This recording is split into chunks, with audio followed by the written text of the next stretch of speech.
এবং আফটার দেখে নেন। সালাম আলাইকুম, কেমন আছেন সবাই? আমি কিছু সময় আগে একটি অ্যাপেলের ওয়্যার ইয়ারফোন যেগুলো রয়েছে লাইটেনিং, আমি এরকম একটি ইয়ারফোন নিয়েছি।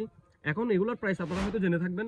এটার প্রাইস নিয়েছে আমার প্রায় 1000 থেকে 1500। আমি প্রাইসটা একজাক্টলি বলছি না। তো আপনাদেরও এরকম অনেক ইয়ারফোন থাকতে পারে যেগুলো ওয়্যার। তো এটা হচ্ছে আমার প্রাইস হিসেবে অনেক বেশি চিপ কোয়ালিটি মনে হয়েছে।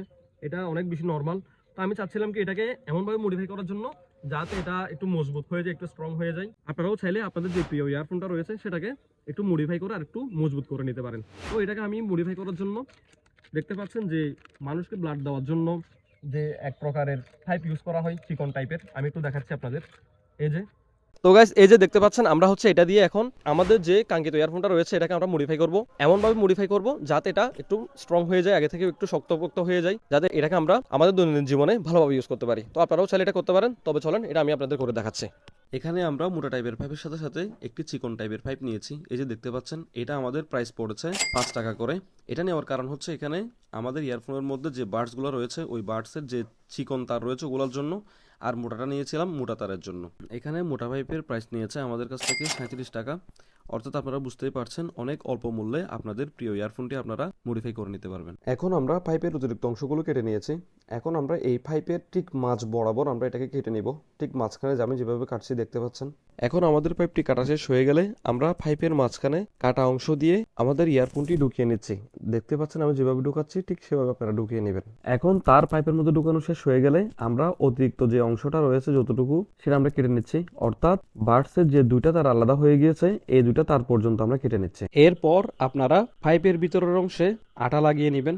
দেন এখন আমরা আমাদের চিকন যে পাইপগুলো রয়েছে সেগুলো বের করেছি এবং এর অতিরিক্ত অংশগুলো কেটে নিচ্ছি। অতিরিক্ত অংশগুলো কাটা হয়ে গেলে এটাও আমরা ঠিক আগেরটার মতো মাঝখানে কেটে নিব। ঠিক মাঝখানে কেটে নেওয়ার পর এটা আমরা ভালোভাবে ওই চিকন অংশের মধ্যে মানে বাডসের যে তারগুলো রয়েছে চিকন তার ওগুলোর মধ্যে আমরা ভালোভাবে লাগিয়ে নিব। বাজারে অনেক রকমের সুপারগুলো পাওয়া যায়, আমরা একটু সুপারগুলো নিয়ে নিয়েছি। আমি এখানকার যেখানে যেখানে জোড়া লেগেছে আমি এখানে এখানে ভালোভাবে আটা দিয়ে লাগিয়ে নিয়েছি, দেখতে পাচ্ছেন।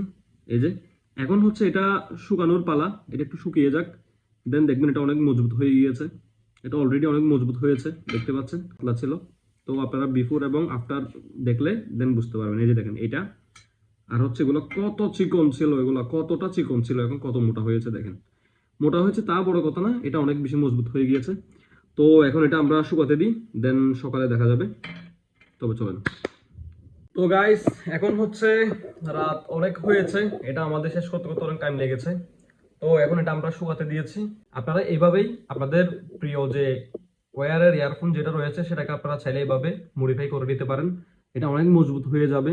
তো আমি এখানে যে গামটা ইউজ করেছি, আপনারা এটার বদলে যদি সুপারগুলো ইউজ করেন তাহলে আরো বেশি ভালো হবে। তো আপনারা সুপারগুলো ইউজ করে দেখতে পারেন। তো আজ এ পর্যন্ত, দেখা হবে আবার নতুন কোনো ইন্টারেস্টিং ভিডিও নিয়ে। ধন্যবাদ সবাইকে, আসসালামু আলাইকুম।